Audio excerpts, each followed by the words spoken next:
Ce soir, notre performance sera assurée par Denis Maréchal à l'occasion de son deuxième one-man show. Denis Maréchal passe en seconde. Denis Maréchal a une double actualité, donc je vais vous demander de bien vous concentrer parce que ça va être compliqué. D'abord, Denis Maréchal, je dis franchement, premier DVD chez Universal que vous pouvez trouver. Et il y a à l'intérieur quelque chose que je vous conseille, c'est un épisode de Kaamelott dans lequel il est un eunuque lubrique. Pas mal du tout. Deuxième pan, avec pas Denis Maréchal passe en seconde, une tournée, 11 et 12 mai à Saint-Raphaël, 31 mai à Bordeaux, 31 juillet, 31 août au Festival des Arts. C'est vrai. Tout est complet ? Tout est complet. Alors, vous avez dit passe en seconde, c'est passe la seconde, mais c'est bon. c'est presque pareil. Oui, c'est une question Passe en seconde, Vous étiez passé en seconde, oui. J'ai failli. Ah, les études, voilà, c'est pour ça que... Voilà. J'ai failli. En tout cas, Denis Maréchal, d'abord, bonsoir. Monsieur Picouli, je suis ravi. Bah écoutez, nous de même. Alors, dans ce deuxième spectacle, je vais bien le dire là, passe la seconde. C'est vrai. Il y a quand même des personnages que l'on trouve dans ce premier spectacle, je dis franchement. Oui. Par exemple, notre ami Geoffrey qui fume toujours pas. Geoffroy qui est un glandeur fini, qui n'a pas de projet, qui reste sur son canapé toute la journée et qui fume des substances illicites, on peut le dire. Alors, il y a un deuxième personnage, Ruth. Il y a Ruth, c'est une jeune femme que je rencontre malencontreusement, puisque je drague sa copine et malheureusement c'est avec elle que je rentre. Et ça se passe mal au petit matin quand je me rends compte de ce qui s'est passé. Elle est très grande, elle est trop balèze pour moi.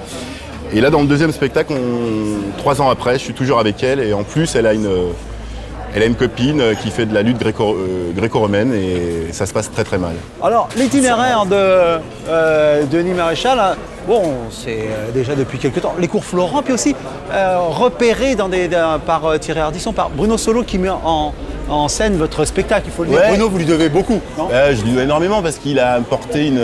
Vous savez, quand on écrit un spectacle, on est tout seul, on se met en scène tout seul. Sur le premier, j'étais seul et là, il amène ce qu'on appelle le troisième œil, une espèce de fluidité, quelque chose qui relie les sketchs, un truc très simple. D'ailleurs, ça se passe dans un café, le spectacle.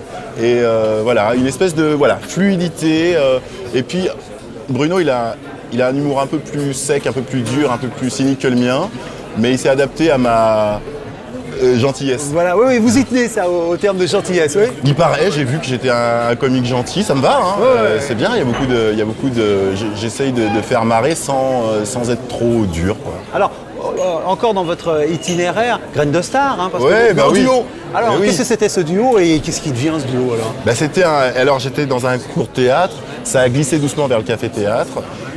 Et puis là, j'ai rencontré un monsieur qui s'appelle Bertrand Fournel, un jeune homme, Vous avez fait, qui me faisait rire. On a fait un duo. Alors, vous êtes présenté à Graines de Star, vous avez gagné d'ailleurs. Oui, on avait fait un concours avant, on nous a appelé un jour, est-ce que vous voulez faire Graines de Star ? On a dit ah bon, Graines de Star, on a hésité, puis évidemment on a dit oui. Ouais. Et ça nous a vachement aidé parce que ça nous a mené dans un atelier, dans un café-théâtre qui s'appelle le Carré Blanc. Ouais.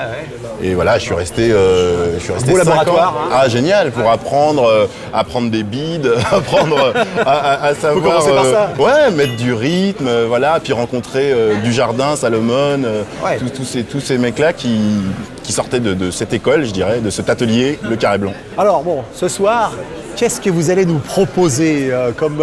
Je peux vous parler d'immobilier, puisque j'ai une expérience, puisque j'ai cherché un appart.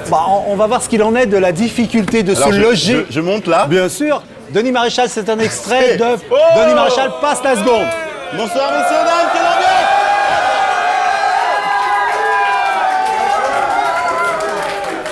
Bonsoir messieurs, dames, je suis content. Alors comme vous le voyez, je ne suis pas parisien à la base, je crois que ça se voit tout de loin. Effectivement, non, je suis de Lyon, mais j'aime Paris et carrément je me suis installé ici, j'ai acheté un appart, j'ai commencé à payer mon crédit l'année dernière, c'est cool, plus que 129 ans. Ouh non, c'est vrai, non, quand vous cherchez à Paris, c'est pas facile, c'est pour ça, quand je cherchais, j'ai fait appel à des particuliers. Et effectivement, il y en avait qui étaient particuliers. Le premier appart que j'ai visité était avec poutre apparente. Et le propriétaire aussi. En revanche, je suis un petit peu surpris, monsieur, vous indiquiez refait à neuf. Ah, mais tout à fait, on s'y est mis avec 8 potes, on l'a refait à neuf. D'accord ? Ça manque pas de charme. Ah oui, on a tenu à conserver le charme de l'ancien. Hein. Ah, c'est ça l'odeur alors. Ouais. Bon, je l'ai pas pris. Hein. Alors l'appart suivant était indiqué sans vis-à-vis. Et effectivement, pas de fenêtre. Hein, Celui d'après était annoncé avec point d'eau. J'ai cherché, c'était vrai. Point d'eau. Hein. C'est dommage, le suivant me plaisait. Petit inconvénient, WC sur le palier. De l'immeuble d'en face. Bon, je l'ai pas pris, hein. Mais vous savez, à Paris, il faut savoir persévérer. Je suis content. Je suis enfin tombé sur la perle. Alors attention, hein, c'est pas très grand, mais c'est à peu près neuf. Hein. À peu près 9 mètres carrés. Hein, Un demi-pièce, ils appellent ça, ouais. C'est comme un loft, mais c'est grand comme un œuf. C'est un loft. Hein, Un œuf. Non, mais attention, avec poutre apparente encore, hein, et gênante. Hein. Et cette fois-ci, pardon madame, WC indépendant.